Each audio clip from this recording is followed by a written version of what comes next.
Hello and good morning or good afternoon, maybe even good evening whenever you're watching this. This is the Palmdale School Teacher EdTech Coaches Podcast. I'm Steve Stuckey, one of the EdTech coaches for the Palmdale School District, along with my colleagues. I'm Dan Hopman, all the way up in Santa's Village. Looks like it's going to be a beautiful day. You can see the sun setting as we speak. Can't wait to share some stuff with you. All right, Jerry Sloan, getting Orbit ready for Christmas Eve. Want to be sure everything's clear and ready for Santa. Hi, I'm Melissa Shields, and I'm coming to you live from Desert Willow. All right, so we're going to start off with some just some little points of interest. We don't have any Google updates for you today, but we do have some things that we would like you to check out. Dan. So this week, depending on when you're actually watching this, it's the week of December 9th is the Hour of Code Week. And the idea is that you're getting 1 hour of code in every day this week. But we also know that we have a lot of stuff coming up in our district. We've got LPMs due next week. We've got a lot of our different Mastery Guide data due, all the stuff that happens. Find an hour where you can. And so the Hour of Code, the whole idea of coding is, it is our future. It's all about problem solving. It gives kids the ability to develop resilience in activities, teaching kids to think, expanding their creativity, have fun with math while learning, and of course, the ever job readiness. So I'm at hourofcode.com, and if you click on activities, you can see that there are just a ton of activities you can have your kids do, from beginner to more advanced, from pre-reader all the way up to those high school kids. If you have any at home, you can filter by what classroom technology you have, the topics that you might be teaching at the time or you want to focus on, and you kind of go. And I know Jerry's told me about this dance party 2019. I guess the kids just absolutely love it. Find and let the kids choose. You do not have to be the one that chooses this. You can teach them how to find their groove, what they want to do. And so Hour of Code, if you can't do it this week, find a time. These are here all year long. They're not just here this week. So find the time, have some fun. All right, thank you, Dan. And I would like to highlight Google Map Treks, a chance for you to do a street view journey to cultural, historic, or geographical places of significance, such as Yosemite or the Great Pyramids. An opportunity by clicking on it. Now I'm going to click on the elephants here and go to the Samburu National Reserve in Kenya, and we can explore elephant habitat by scrolling in with our map views, clicking on things for information on the area and what we expect to see there. And I should be able to get to some of our awesome little elephants as well. Here we go, down into our street view. Some of the locals. No elephants in this page, but we get to actually take a look at what's going on in Kenya from the street view perspective. Great place to take your kids, explore those places that you can't get to, but you might see them within your curriculum and studies. Google Map Treks, Google it. All right, so back to all of us, guys, and we have a couple other things to highlight about some important learning opportunities coming up. And I think we got Melissa going to highlight the first one. Oh, okay. Really exciting coming up this March 2020. There is the Q conference in Palm Springs, and let's see if I can do this here. Okay, I'm hitting share, but it's starting to screen share. It's starting to create screen share. There you go. So all right, and that's not the one I'm looking for. I'm looking for the next screen. There it is. Move this out of the way. March 19th through the 21st. So here's the thing about that is that hotels are going fast. So if you think that there's a good chance that your principal will help you to make sure that you can get to this conference. A great opportunity to learn, whether you're a beginner, whether you are a seasoned teacher and you're comfortable with tech or new to tech. It's a great conference to go to. They've got all levels, all different departments, all different grade levels.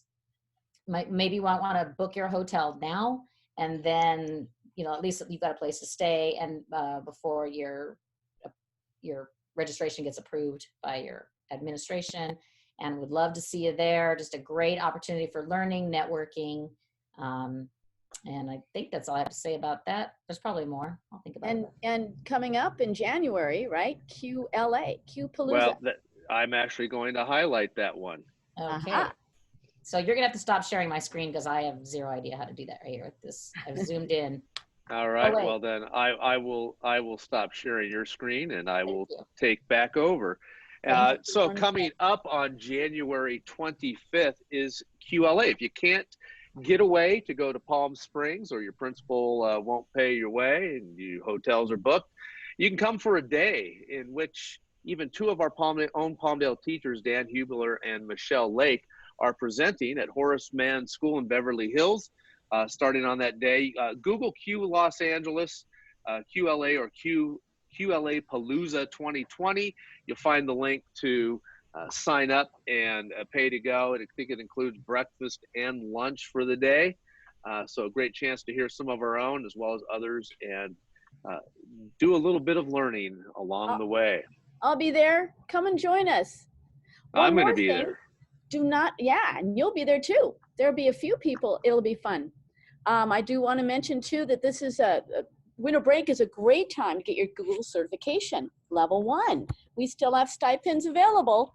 There's plenty of time for that. And if you need ideas for training, because you need a little bit more than just what they have on the Google for Education Teacher Center, see our last newsletter or reach out to one of us. We have more ways that you can help your learning in different Google apps.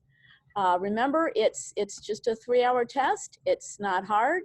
And just think you'll have that wonderful little thing at the bottom of your name in your emails, not to mention $500.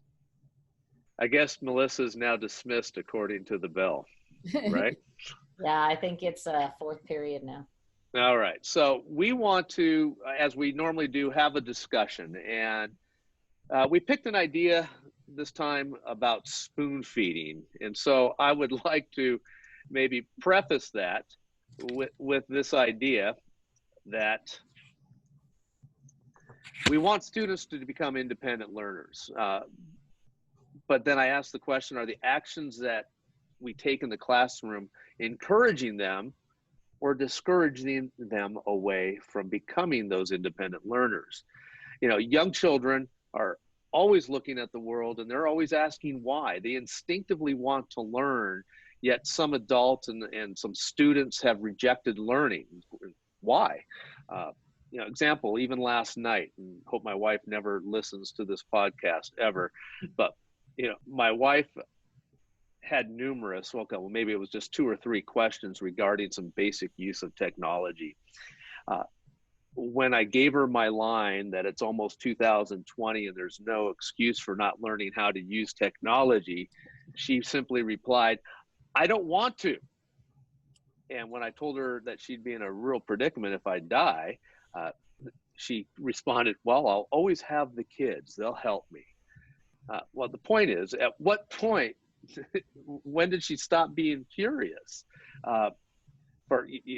And other people at some point stop being curious. They quit wanting to learn. For her, it's tech, but for others, it could be anything.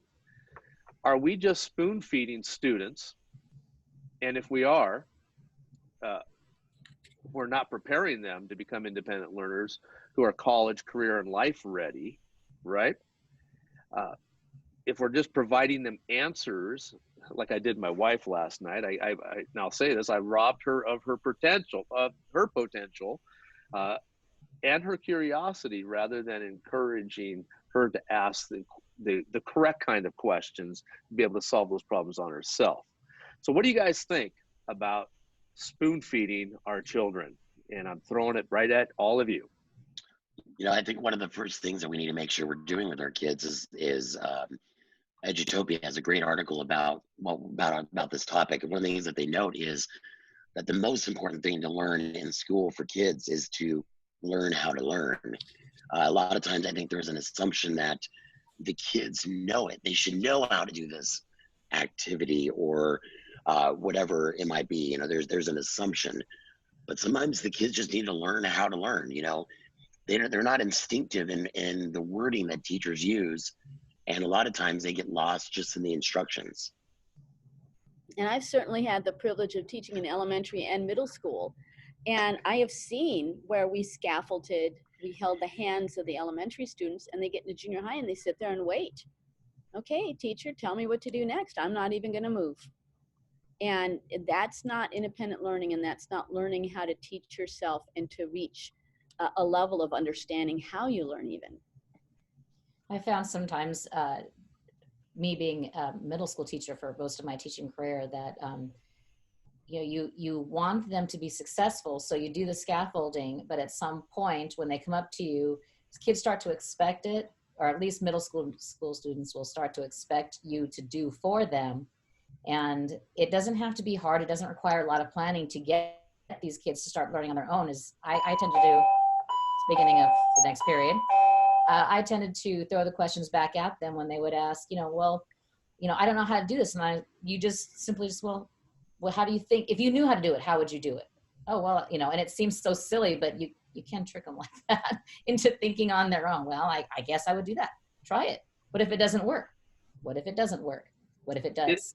Sometimes teachers feel that they are not doing their job unless they're up front talking the whole time and showing them how to do something over and over again. At what point do we well, I guess we over model at times. And overteach, right? Sure. And the fear is that they're going to struggle, but there's nothing wrong with kids struggling. You know, and the struggle is where you learn sometimes. So let them struggle with a little bit, and maybe they don't get it today, and then you can talk to them the next day and they go, oh, hey, I figured this thing out. That's great. You know, in talking about this, Jerry and I had a conversation, and we talked about teachers who line up everything and they want their lessons to go perfect, but that's not where, even as a teacher, we do our learning. A perfect lesson, we don't learn from either. Where do we learn, Jerry? Yeah. Well, and give the students a problem, give them a situation, and now they're going to care. Now they're not just going to sit there and be passively accepting what you're telling them or putting their brain in neutral, but they're actually going to have a purpose for their learning. Because so much of the time, why really would they care what you're saying? You know, if everything went perfect, then what good is it? We learn a lot in the bumps in the road, don't we? Yeah. That's what we talked about, is when there's bumps in the road, we have to adapt and change in order to make things right. And that's where we learn. We don't learn just from a perfect lesson, even as a teacher. What's interesting, you know, whenever we talk about, you know, spoon feeding the kids, I'm always reminded of that scene in Ferris Bueller. Ben Stein's up at the front of the room. He asks this question and he goes, anyone, and then he answers it. He goes over more information. Anyone, and then he answers it.